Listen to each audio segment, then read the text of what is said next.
Welcome aboard the Boat Buyer's Secret Weapon podcast, where we're dedicated to helping first-time and experienced boat buyers find the right boat at the best price so they have years and years of boating fun, because life truly is better on a boat. Today's podcast is sponsored by the Boat Buyer's Secret Weapon Toolkit, packed with inspection checklists, questions to ask private sellers and dealers, ownership calculators, how to sea trial a boat the right way, and much more. And it's all yours free at boatbuyerssecretweapon.com/toolkit. And the magic money saving method, the insider's way to getting the best deal on your new or used boat. Check out the video at boatbuyerssecretweapon.com/save. Now, let's hop aboard and have some fun. Welcome aboard the Boat Buyer's Secret Weapon podcast, where we're dedicated to helping first-time and experienced boat buyers find the right boat at the best price so they have years and years of boating fun, because life truly is better on a boat. We're sponsored by Boat Buyer's Secret Weapon Toolkit. This is a boat buying toolkit that has several checklists, demo checklists, how to demo a boat the right way, the questions to ask a dealer or private seller.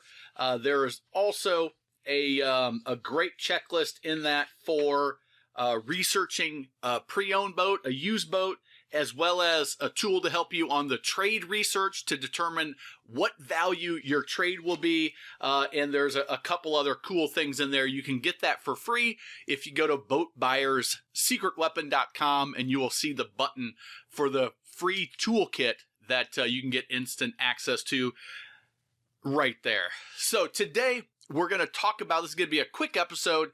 We're going to talk about choosing the right horsepower for pontoons and tri-toons. And I'm going to give you some advice to help ensure that you avoid one of the biggest mistakes that pontoon buyers make, new and used pontoon buyers make, when they're selecting the horsepower for the boat that they're searching for. So let's take a look at the continuum of the horsepower. Now, I'm going to start at a 50 horsepower. If you're looking under 50 horsepower, you can assume that the speeds are going to be very, very slow. Maybe you're on a horsepower restricted lake or a real tiny lake. So I'm going to start with 50. When you're looking at horsepower, the 50 to the 115 horsepower right now should go on a pontoon. And you can check out my other pontoon related videos and podcasts where we talk about who the tri-toon is right for, who the pontoon is right for, and the pluses and minuses of each.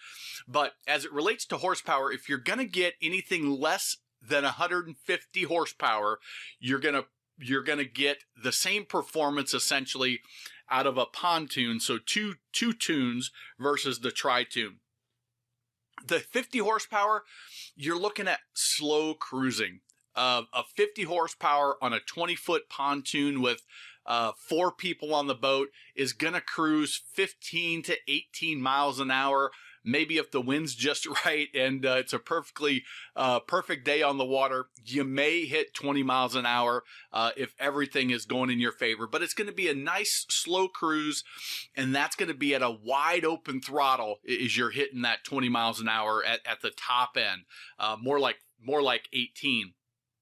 And for most people, I'm not going to encourage you to, if that's the speed you want, it's real hard on the engine to run at wide open throttle all the time. So you'll want to run about 3/4 throttle. And that's going to be just a nice slow cruise. And, it's going to be, it's not going to be much. You can throw some little kids back there on a tube. My kids, when they were 3 years old, were tubing behind a 50 horsepower a couple times.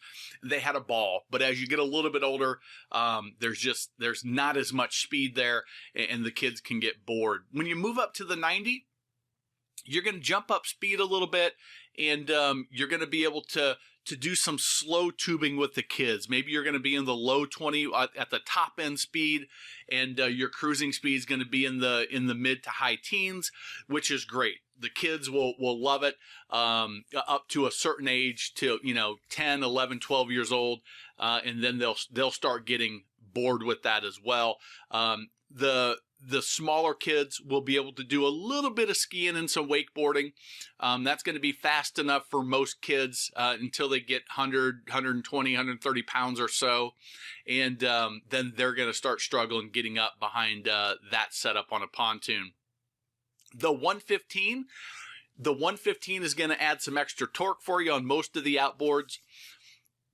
For the 115, it's going to get you into maybe the high 20s, depending on the setup of the boat, the weight on the boat. So you're going to be able to do almost any skiing that you want: wakeboarding, slalom skiing on two with kids. And that's going to be the point where if you're looking for more speed than that, if you want to get out of the 20s and into the 30s, then you're going to need to move up to the Tri-Toon packaged with a 150. What happens is if you put a 150 on a pontoon, you don't quite get the total speed out of the pontoon because you don't have that extra buoyancy. You can go watch the other video on that and understand that. But the Tri-Toon with the 150, I'm over 200 pounds and I've slalom skied behind a Tri-Toon with the 150. It's able to get up. It's going to do any of the water sports that you would like to do. That setup is going to be a very practical and value setup for a Tri-Toon for people that want to do water sports. They want to have some speed. You're going to top out probably around 30, 32, 33, 35, maybe on the very, very high end, depending on how it's propped, how much weight's on the boat. But that's going to be enough to do most any water sport that you want with a couple people on the boat. Now, as you move up to the 225, and again, there's ranges. There's a 175, a 200, a 225, but this is going to give you a kind of a range to understand where the horsepower is. A 225 on a 23 or a 25 foot boat, Tri-Toon with 6-8 people on the boat is still going to have plenty of speed. It's going to probably top out around high 40s, maybe low 50s, depending on the options on the boat, the weight on the boat. But that's going to be the option that if you have a lot of people on the boat and you still want that extra speed, you still want the ability to do some water sports, the 225 or that ballpark is the way to go. And then you move up to the 300 horsepowers in the bigger ones as they're building them bigger and bigger every year. That's going to be as fast as most other boats are faster that are on the water. So that 300 horse is gonna run your pontoon, low to mid 50s maybe, depending on the options, depending on the weight on the boat, depending on the conditions. But that's going to be about as fast as most bow riders or deck boats. And then you move into the twin engines with the twin 225s, the twin 300s.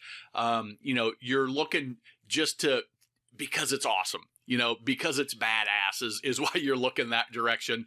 And if that's what gets you excited and that fits your budget, then absolutely go that direction. You're getting a boat for the fun of it. You're getting the boat because you want to be proud of it. So get what you want, but also understand, get what fits your budget and get what fits your style and what you want to do on the boat. So hopefully this was very valuable. Again, I appreciate you joining us. You can go check out that Boat Buyers Toolkit.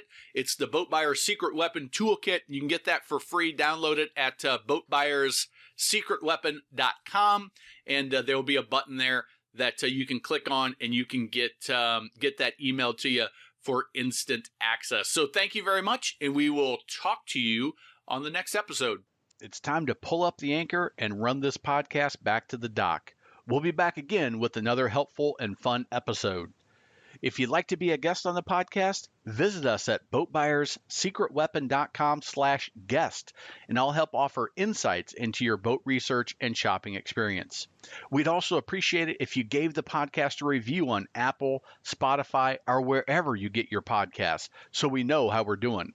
It also helps others find us, which is a big help.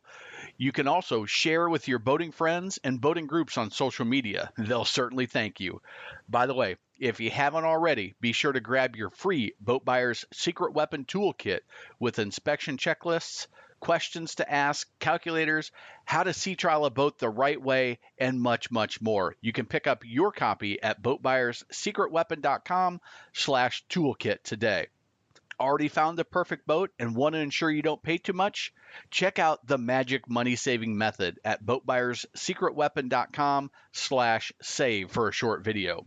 And now a few first time boating tips for when you've bought your new boat. Number 1, at the boat ramp, prepare your boat, your gear, your guests in the staging area. Then head back down the ramp, unload, and head to the parking lot.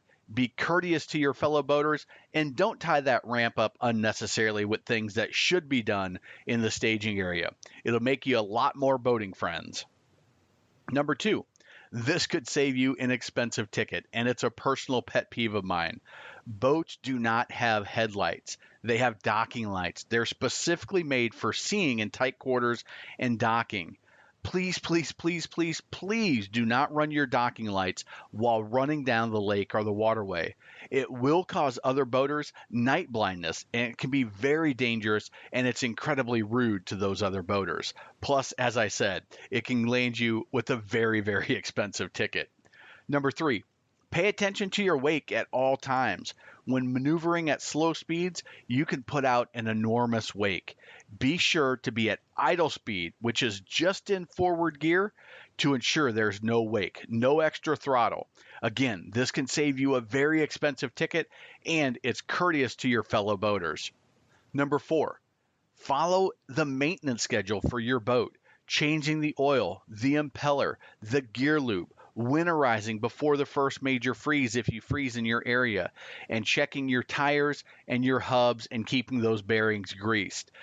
It will help you ensure that you don't experience an expensive and an unnecessary repair.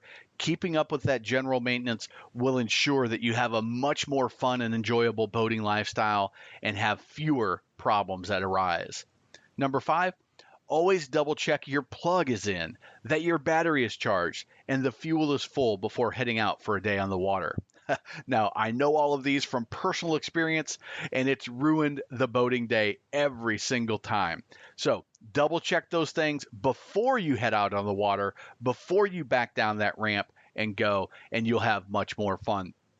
And most important, have fun. Get out and enjoy your boat as often as you can, because as you know, life truly is better on a boat. Until next time, this is your friend in boating, Captain Matt.